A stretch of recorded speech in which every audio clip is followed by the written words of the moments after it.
Like what you hear? Why don't you drop a line at www.soundfm.ca, or if you want to request a song, call us at 519-884-2567. You're listening to 100.3 Sound FM.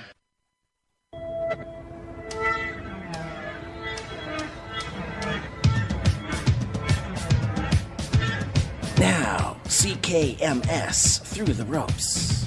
Ladies and gentlemen, and everyone else, ladies, and all the 72 different genders that are out there apparently, thank you for tuning in to Through the Ropes, the #1 wrestling podcast in the region. And let me tell you, it's definitely a great weekend this past weekend for PWA at the Alpine Club. Oh, yeah.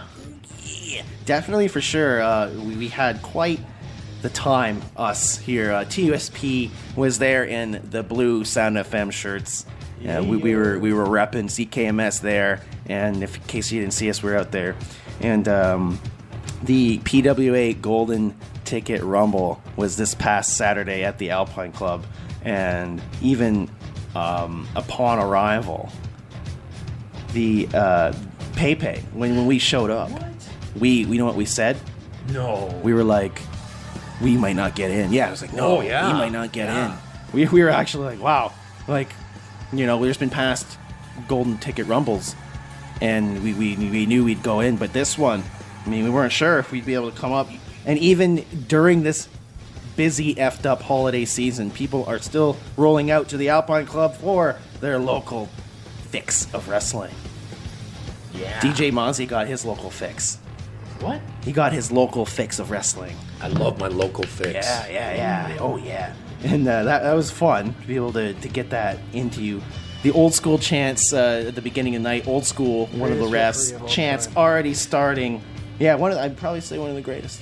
One of the greatest, To start out the night, Commissioner Michelle came out. Old school. Commissioner Michelle, I haven't noticed she had her own theme song. She came out with a theme song or something. But I guess that's cool. Good for her getting a theme song finally. That's cool.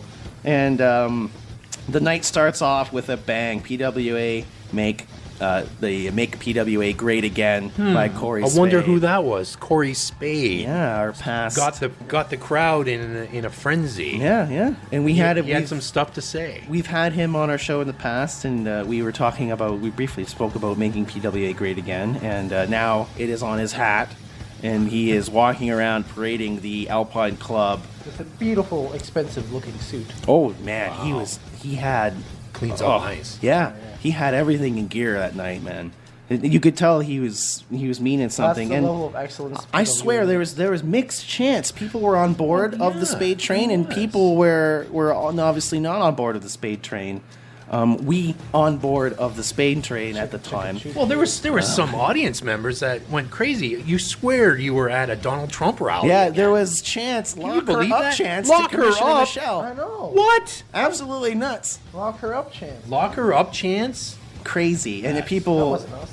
you could definitely feel that like as Donald Trump, there's obviously the Trump train out there. There's the Spade train was there that night. There was people taking charge, supporting I it. think. This wasn't just a one-sided thing. So it was real hick, Pepe. What was the matchup? What was the card there? Quote unquote real hardcore hick with that Twisted Joe freak. He defeated the quote unquote fake hardcore hick. Right. Which they're saying his name is Moondog Bundy or Buddy. I don't know. He looked pretty real to me. And Hick had Corey dominance. Hick had dominance most of the night. Actually, fake Hick, supposedly fake Hick. Yeah. What was his name's Moondog Buddy. Moondog Buddy. That's what Commissioner Michelle is trying to brainwash us to believe. Yeah, and it's that media. That media is they're trying to, the people up high, Rogers and We're the trying to be Commissioner different Michelle. for you guys. And CKMS over here, 100.3, we're trying to provide that alternative media, that alternative. The problem was level is that of while this speaking. crowd was in a frenzy, they started chanting that Rogers sucks. Like Yeah, I couldn't believe it. I couldn't believe it. It was nuts. There was completely in a frenzy. Calling him Weasel. Weasel but and as all I that said, stuff. it's horrible. Apparently Moondog Bundy. Buddy. Moondog Buddy had dominance of the match. Yes. And old school, you could see he was getting pissed at some of the interference of the managers off to the side. And I was upset that he was getting mad at Corey. Completely unreasonable. We were speaking about how Old School is one of the greatest refs, and it was a little bit of a weird call at that point. I don't like how Corey got treated. Don't like Maybe it. he didn't take his medicine. And he literally dumped the extra weight, and fake kick. He slapped him up. That was it. Kicked him. Between them two. Yeah. And we will obviously see Corey Spade later on in the Golden Ticket Rumble. And next up, you hear that. True. But you hear that theme song hit. I'm a boss. I'm a boss. And then Reggie Marley comes out versus Elian Habanero. Whoa. Elian Habanero. There was quite the match. It was exciting to be able to see these two face up with something we have to announce at the end of this through the ropes that might have something to do with this. Yes. Specifically, there may be some conflict even between our once interviewed Reggie Marley. He came out. I think Reggie mostly had the overall advantage on Alien. Yeah, he squashed him almost. Yeah, like and even on the Underground Sound Project posted something about the event, or Alien Habanero had kind of started some trash talk, posted a GIF of Reggie's face on a baby the day of or the day before, and that was all on our Facebook page. There's some drama on our Facebook page between these wrestlers. But then again, Reggie's saying, I'll definitely get you, and he did. Maybe that was what sparked it, I don't know. But even, once again, just like the Survivor Series, there's 10 chants during this match. This is when the 10. That's when the 10 chants started. And for the count, that was interesting. And within that, like I said, Reggie put his finisher on Elian. Elian took the finisher like a champ. It was almost like he picked him up and almost he like an dropped F5 or hard on that ring.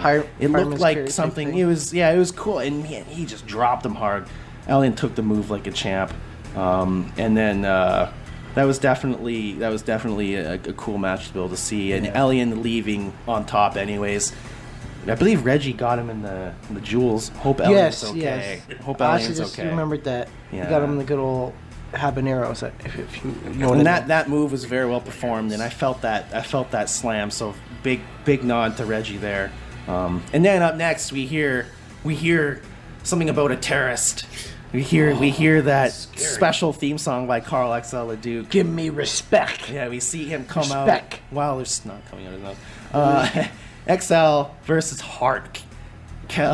Mike Hart comes out, and he as much as I wanted the Ontario Championship to come back to Canada, it's Mike Hart. I don't know if he had it in him that night. Well, the thing is, this is what happened, and I'll tell you what happened, actually. We have inside scoop, TOSP inside scoop on why. Picked up by me. What happened, why Mike Hart was not so much into it. It was because during one of the...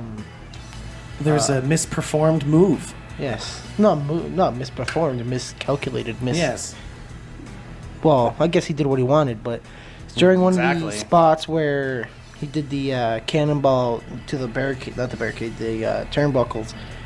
I believe Carl XL Leduc actually injured Mike Hart's shoulder. Yeah, and Mike Hart coming back to the audience where I'm believing someone he knew was there, and he sat right beside us. Pepe had a couple fed in a couple words with him. What was discussed?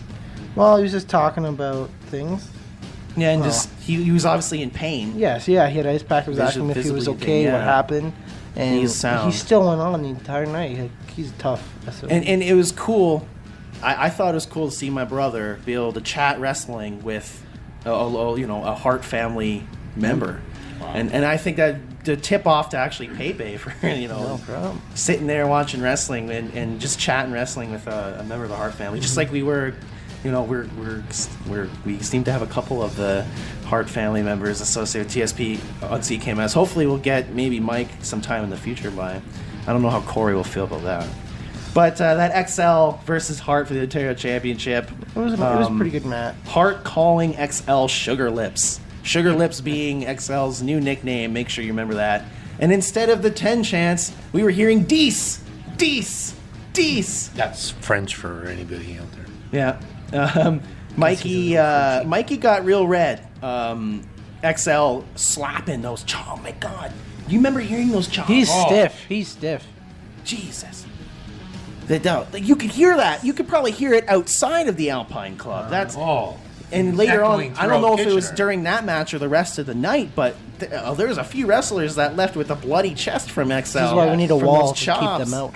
Yeah, and even though there was some sort of teaming up with Corey Spade and Corey Spade came out and interrupted the match, grabbed Mike Hart, and then grabbed him, basically choked him off the rope from standing outside the ring and almost collapsed his lungs, probably. Yeah, and that wasn't a very good feeling.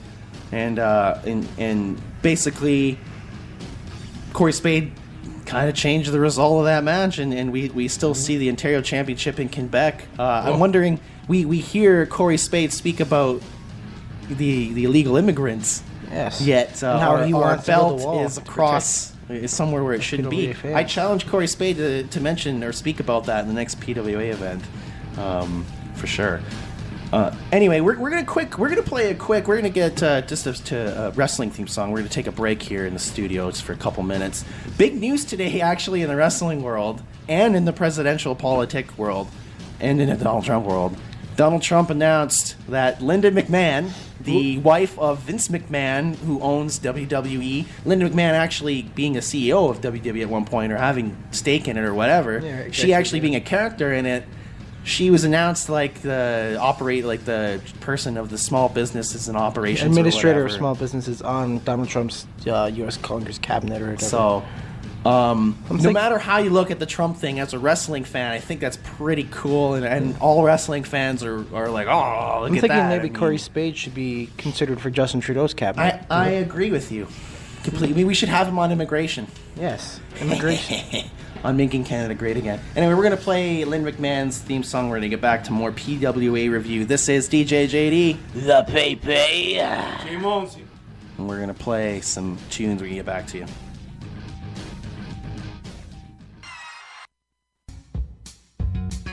And we're back here in the studio for Through the Ropes. We just played Linda McMahon's theme song. Big ups to Linda McMahon for Fun becoming... fact, that was also a couple of WrestleMania theme songs. Yes, I was about to mention that as well. Funny, Pepe. We're on point. Anyway, continuing our review of the PWA event, I would have to say I would love to get one of these two guys on the show. Josh Alexander and Andrew Davis. That was a good... I enjoyed the match. Wow, what a match. Beginning of it, I was a bit lost because I was talking to Mike. Yes, I wasn't paying attention. I wish I did, but at least I was able to talk to Mike. But I watched the end. It was really good. Kind of some people in the crowd were getting the chants going, and I'll be honest, I may have been adding to trying to get people going. Literally that match, like these guys were wrestling, like pure wrestling. That's why it's called PWA.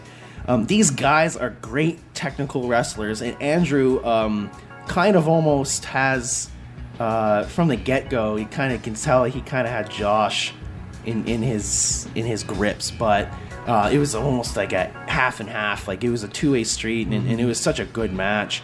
I feel like they knew each other's arsenal moves very well. You could tell, yeah, you could tell totally. But not only that, with the loudest slap I've ever heard from Josh to Andrew on the chest. I remember specifically how loud. That was the loudest slap I've ever heard. I've given you some slaps, and that wasn't even as loud. Like I said, Andrew, it seemed like he had the domination of the match, but both these guys very technical and animated in the ring. Like you could tell, like these guys that you said they know each other very well when it comes to the moves. The footwork and whatnot, very good, and I loved that. And I could tell it was one of the best matches I've ever seen, even out of all the Survivor Series matches we were at. I would have to say that was up there. And some of those matches, even just that night, I was more excited seeing some of those matches that night than even at Survivor Series. But good crowd involvement. Eventually, the crowd got very involved, and it was very loud at one point. There was stomping and clapping of the feet, and there was even from you clap your feet together. No, but there was at one point Andrew looked like he booted Josh in the face, and like it looked like it actually like he booted like right square to the face, and it looked like it hurt from the side. And, it looked like he straight up actually kicked him. It was yeah. Good, excellent match. And like I said, like you said, it was one of the best matches of the night. Andrew busts out a rock bottom on Josh. Took a couple tries. That was it. Very quick maneuvers, reverse, and I like the pace of the match at the end. Some matches I've seen, like not like everywhere is that. There's too many false counts and reversals, right. But this had the perfect exactly. combination of everything. I enjoyed it. And he put him in rock bottom, ended the match off. And then Andrew let the crowd even have a chance to applaud Josh. And also, I believe I even saw a nod from Andrew because we were chanting. We were definitely dedicated in chanting in that. So maybe I'm just hoping he was nodding to me. Oh, but the match was, like I said, way better than most of the matches at Survivor Series, without a doubt. And then the intermission happened. That's when we found out about all that Mike Hart stuff. Bagels. Not bagels. How about pretzels? Pretzels. And then after the intermission was done, Penthouse Lenny Lilac comes out with, Eazy-E originally came out with his tag team belts. Commissioner Michelle challenging him, saying, "Hey, you don't have a tag team partner. I found one for you." Penthouse Lenny Lilac comes out, goes against the Modern Day Warriors, and let me tell you, I believe there was some bloodshed, if I'm not mistaken, during this match. He was like a fountain. Eazy-E Busted wide open. Eazy-E came out to brag that he's the only tag champ. Commish Michelle makes him partner with Lenny, and then Lenny actually was beating the hell out of Jimmy King, one of the Modern Day Warriors, and Eazy-E was just watching from the sidelines most of that match. Eazy-E never taken to the match and just watched while his tag team partner Lilac, he was just destroyed by them. And there was times I could see Eazy was going to try to jump in there and help, but he was taking business outside the ring, and I think he just wanted to see Lenny Lilac be brutalized. No. He's sick in the mind. Big Al, one of the guys, he finally got tagged in. Eazy-E watching still, and then Eazy-E just left. And then somehow, I don't know how, but Lenny got busted wide open. Blood everywhere. Crowd got real quiet for a second. You could hear almost crickets. His bleached white, pearlescent hair was just... It was beautiful. Blood spattered everywhere. Stained by stained all over the ring. Concerned, and we would have ended up seeing him later on in the Golden Ticket Rumble.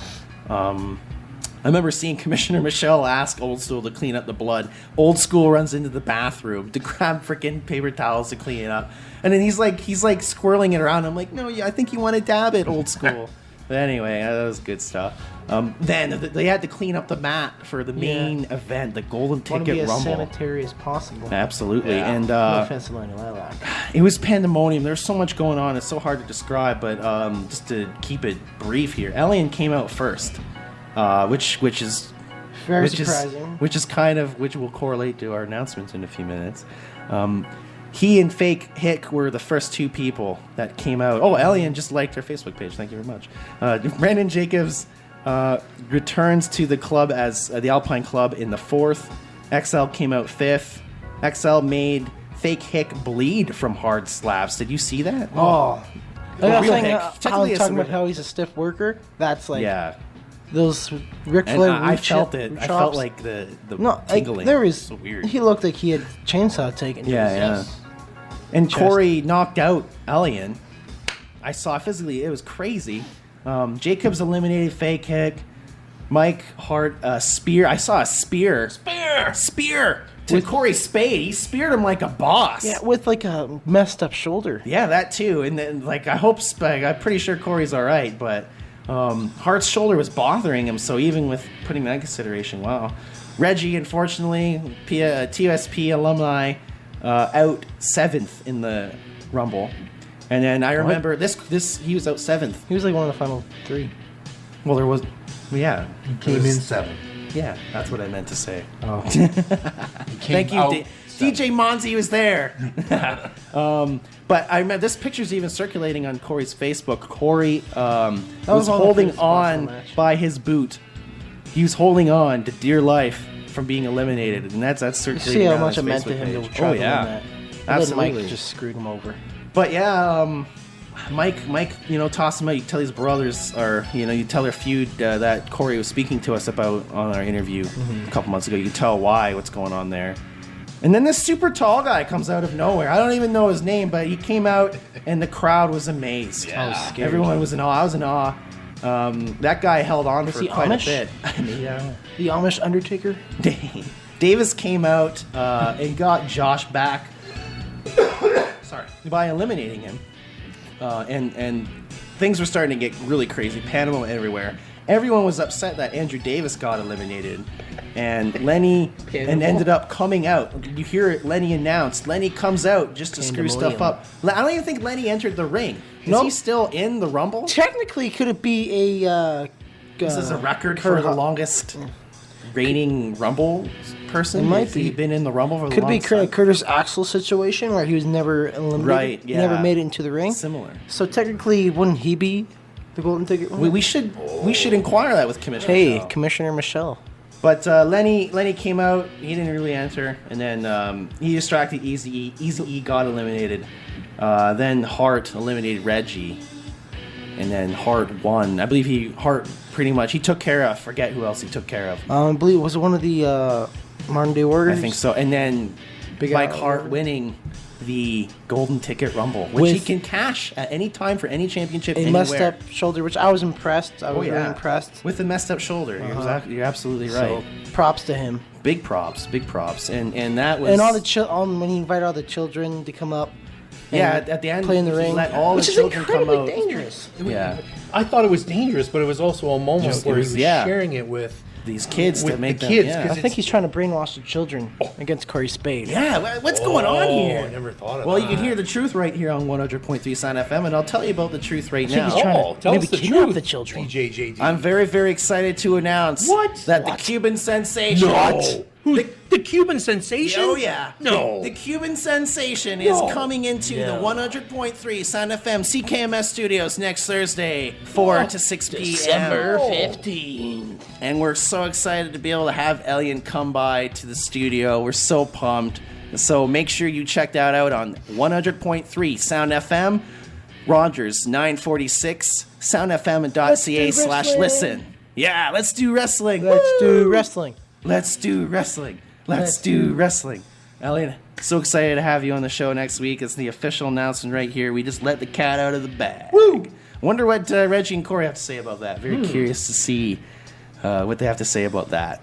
But once again, very good to be able to come out to PWA. Thank you to everyone at PWA for giving us something to talk about here on the radio, and for us to be able to come out as a family to be able to watch wrestling. And the next PWA the next PWA wrestling event in Waterloo Region is January 21st in Cambridge, Beehive Hall in Cambridge. I wonder what Corey Spade has to say about Cambridge.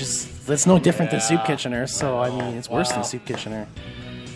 It's not the toilet of Ontario, but it's it's maybe a urinal of Ontario. It's a little disgusting stuff on the back of the toilet seat, I think. Yes, that's quick. Yeah, I agree.